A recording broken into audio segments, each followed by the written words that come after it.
Hey guys, this is Dave again with Qualified Opportunity Funds. I want to talk today about the differences between a 1031 exchange versus a qualified opportunity fund. And there's 6 high-level bullet points. Probably talk on this for hours, this particular subject, because there is so much detail to it. For the longest time, 1031 exchanges have been one of the most tax-efficient vehicles for real estate investors for many, many years now. However, as a result of the Trump tax changes and everything that's going on now under the TCJA Act from December of 2017, we now have these qualified opportunity funds. And there are some stark differences, especially for investors, and real estate investors might want to consider looking at qualified opportunity funds as a better outlet than a 1031 exchange. And so what I'm going to do is I'm going to do a series of videos. This first one is going to be high level, and we're going to talk through 6 high level quick bullet points, 6 differences, and then I'm going to do it followed up with a series of micro videos that are going to kind of go into detail on each one of those bullet points. So we're going to be looking at a total of 7 more videos altogether over the next several days to a week. But let's kind of just jump into it. Looking at the differences between 1031 exchanges and qualified opportunity ones. So first, let's start with bullet point number 1, the rollover itself. With a 1031 like-kind exchange, an investor has to reinvest both the principal and the capital gains within 180 days of the sale. The transaction must be conducted through some sort of qualified intermediary in almost all cases. That intermediary is called a stalker, S-T-A-K-E-R, and it's a platform where they act as an intermediary instead of you, the investor, having to go and find another property and it qualifying as a like-kind type of property. With a qualified opportunity fund, though, it's different. As a investor, you only have to reinvest the capital gains, not the principal and the capital gains. And just like the 1031, it has to be done in that 180-day window, though. Okay, to be able to qualify for the capital gains tax advantages, those capital gains tax deferments that come with investing in a qualified opportunity fund. An investor is not required to roll over the entire gain, just a portion of it. That's it, just a portion of it. You don't have to roll that principal, just the gain all the way over.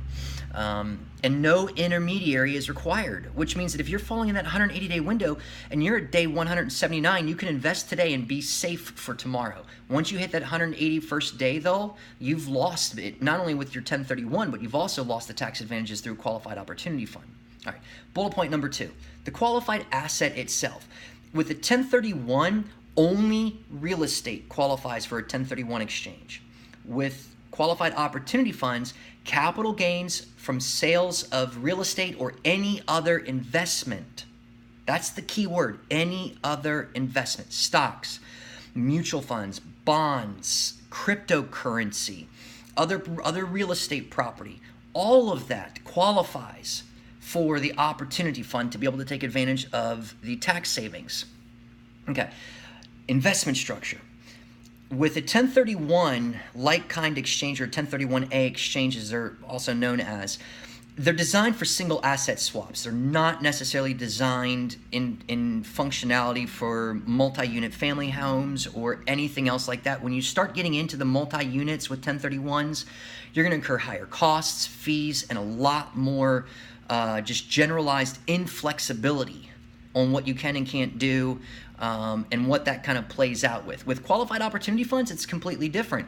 It's a pooled fund, which is why we've been on the soapbox talking about the differences in other videos that you can take a look at on this channel, Qualified Opportunity Funds. But we've been talking a lot about qualified opportunity stock and why we think that ultimately when the dust settles over the next 18 to 24 months, that's going to be the outlet that I think that is going to be the winning horse in this. And the reason being is because when you're getting stock, you're not getting stock into a singular asset, like just one piece of property. You're getting stock into a company. And so you're getting advantage of that pooled assets of what the entire company does. And that's the benefit for an opportunity fund from the investment structure. Now, as far as the capital gains tax deferral, bullet point number 4, the capital gains tax deferral on 1031 like-kind exchanges, those tax payments for the initial investment, they've got an opportunity to be deferred indefinitely if you keep rolling over from one to the other, to the other, to the other, to the other, to the other, and you don't mind paying those fees, which over enough time is going to equate to the tax that you're going to be due, or probably pretty close to it anyway. With qualified opportunity funds, the tax payment on the capital gains on that initial investment can be deferred until April of 2027. So that's, it does have a stopgap, which is that 10-year mark on it. Bullet point number 5, capital gains tax reduction. With 1031s, there's no capital gains tax reduction that's available except through a step-up basis upon death, which means that you're not even seeing it, it's your heirs that are seeing it. Whereas with a qualified opportunity fund, that capital gains tax on the initial investment, it's reduced by 10% at the 5-year mark. It's stepped up by another 5% at the 7-year mark through a step-up in basis. A total of 15% reduction is possible as long as that investor invests through December, or holds that investment through December 31st. 2019. Last but not least, what about the capital gains tax on the final sale? With a 1031, the investor owes that capital gains tax once that final sale is done. So yeah, with the 1031, you get to avoid it for a while, but once you're done, you're going to pay the tax on it. And you don't know what that tax rate is going to be at that point in time. That's the scary thing about it. You might have a tax rate today of 15%. 20, 30 years from now, you've been rolling these things over, and at that point in time, the tax rate's at 30%. So what did that really do for you? It actually didn't do you any bit of good whatsoever. It cost you 20% in taxes. Whereas with a qualified opportunity fund, if that investment is held at least 10 years, the investor can expect to owe no capital gains tax on any appreciation of that initial opportunity fund investment upon the sale of the investment, and the gain on that investment is tax-free.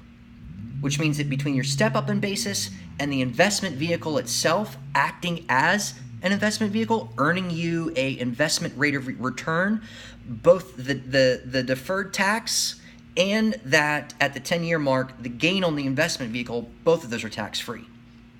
And so it doesn't matter what your tax bracket is at that point in time in the future. So just a real fast 6-point bullet point overview, very high level. There's an immense amount of detail. Again, we're going to be posting a bunch more follow-up videos, just kind of educating, getting a lot of information out, on these qualified opportunity funds. Some great resources for you. If you've made it this far in the video, check out opportunity-funds.com for projects, for property, for consultants. Take a look at Sakari Lux, that's SIKARILUXE.com. Just another really great resource. It is a qualified opportunity fund. It does issue qualified opportunity zone stock. It is a registered Delaware C corporation, which means that you've got SEC guidance that it has to follow, which again, that's why we're on our soapbox on these qualified opportunity zone stocks. And it's one of 3 qualified opportunity zones that are actually accepting investors right now today. So if you sold something in February, you can invest and you've hit that 6-month window, that 180 days, and you're still golden. You can take advantage of it. If you wait until October and you sold in February, sorry, you're out of luck. You missed it. And a lot of that is just because people just don't know. There's just not enough intel going out right now about how these funds work, why they exist, the differences between them, and how investors who are facing these unrealized capital gains can as the word says, partake in this opportunity. The IRS estimates $6.1 trillion of unrealized gains that could go into these opportunity funds. If you've got questions, if you are facing a 1031 exchange, if you're interested in setting up a qualified opportunity fund, if you've just got general questions, respond, post. I do consulting. I'll give you a free 1-hour consult, answer any questions that you might have. We can kind of talk through it. You can find me on easydoit.com. That's EAZYDOIT.com. But until next time, this is Qualified Opportunity Funds, and we look forward to just continuing to provide you as much detailed information as we possibly can. Thank you.